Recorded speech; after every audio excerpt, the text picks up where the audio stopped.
Hey folks, me again, Shannon Fox here, Devoted Patriots 2 channel. And there's been a shift going on in this country for a whole minute, and it is finally starting to show. We got more and more Democrats coming on board with Robert F. Kennedy. We've got more politicians, actors, actresses, sports players, celebrities of all types, people that have millions and millions of followers, influencers of some type, speaking out against what's going on with our country, whether it be the corruption from the Bidens, whether it be standing up against this transgender movement, whether it be people like Robert F. Kennedy Jr. speaking out about the COVID. There's been a backlash going on for a while, and they are trying to censor us and silence us. It has been going that way ever since the before the COVID started.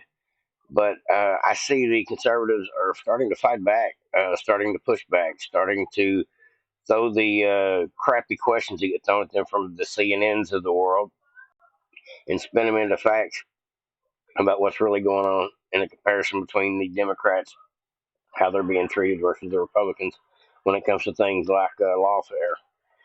But getting off track a little bit here, but folks, this is really interesting stuff. I listened to Joe Rogan, have listened to him many a times. He is a liberal. He was a Bernie Sanders fan. He did not like Trump. But as time goes on, he's realizing he likes Trump a lot more than he likes Biden. And he says it here in the video. Stick around to the end. I'll play that little clip for you. It's actually good stuff. It means Joe Rogan is being red pilled. But more than that, he's got a controversy going on his channel. He had it's a storm over on Twitter going on today. But Robert F. Kennedy Jr., who is the Democrat candidate who is coming up in the polls quickly, was on Joe Rogan's show, and they were talking about the CIA assassinations, and he said he was going to try to be careful. Robert did because he's got the dirt on these folks. He believes he does, and he knows what happened to his father and his uncle.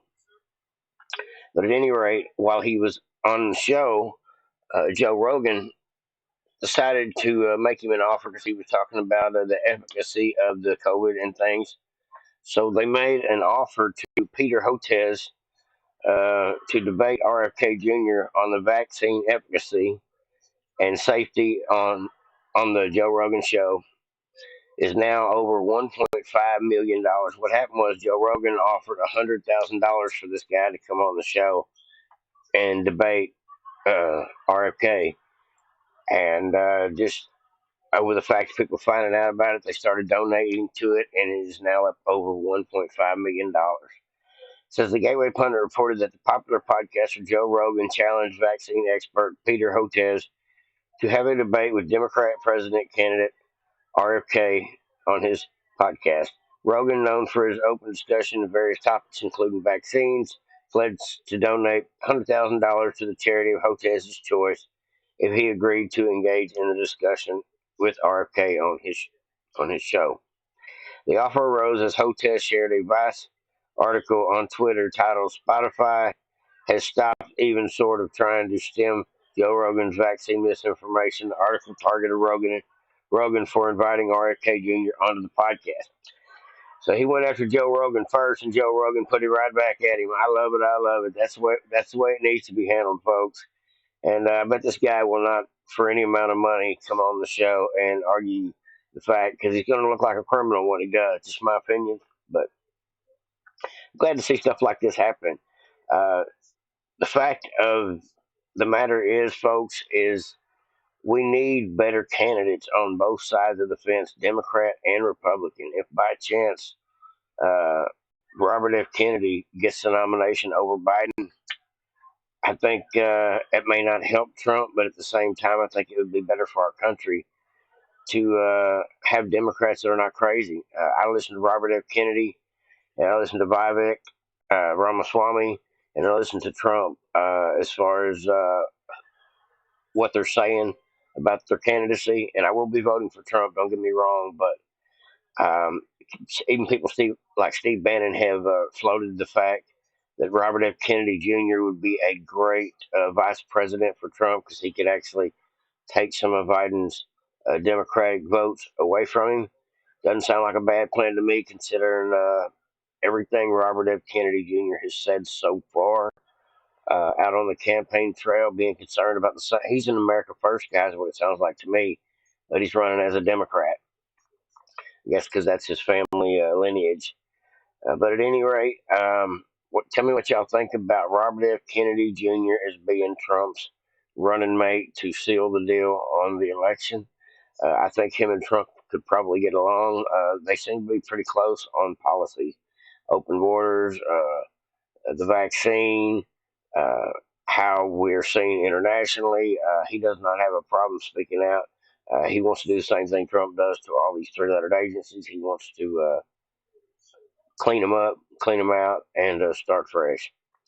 But at any rate, let me get into what Joe Rogan says. But first, before I do that, let me just show you the numbers on how this worked. It says at 9 a.m., there was an update on Twitter after Joe Rogan put his $100,000 in after they made his pledge on his millions and millions of follower platform.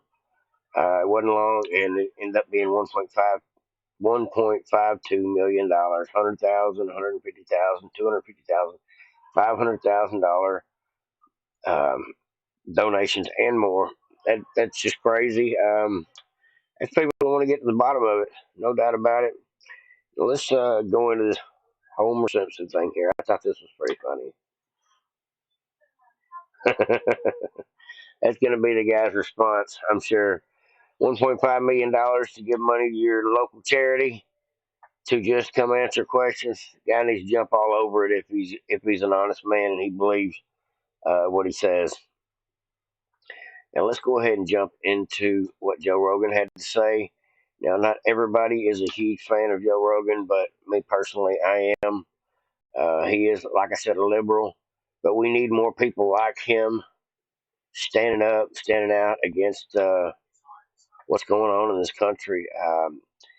If we can't get there through mainstream media with the truth about things like what's going on with the Biden corruption, it's going to be the people like the Joe Rogans and the Elon Musks and the people that have influence to be able to get people over that finish line of being able to at least have access to the knowledge, including us small content creators.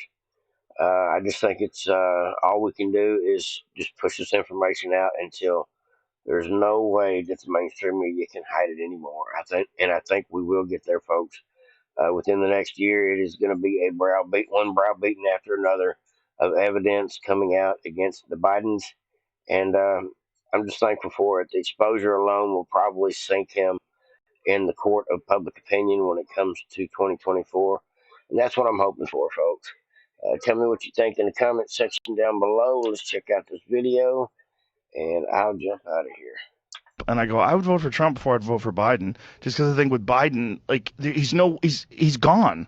Like he's gone. You're going to be relying on his cabinet, and I knew his cabinet would be this sideshow of diversity, and which is exactly what it is. I mean, that one person who stole all the women's clothes, that Sam Brinton, we highlighted on the podcast yesterday, like that's a diversity hire. You just said, oh, look at this, a man who dresses like a woman and has a beard and a mustache, but also wears lipstick. This is perfect for us.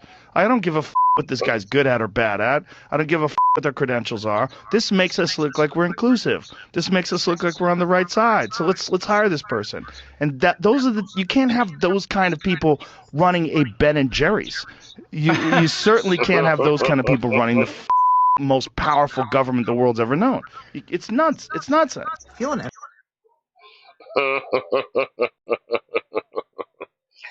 I'm with you there, folks. That's what I have to believe as well. Well, it is just nonsense. Like, subscribe, and share. Devoted Patriots. Everybody have a great day. Over and out. Happy Father's Day, everybody.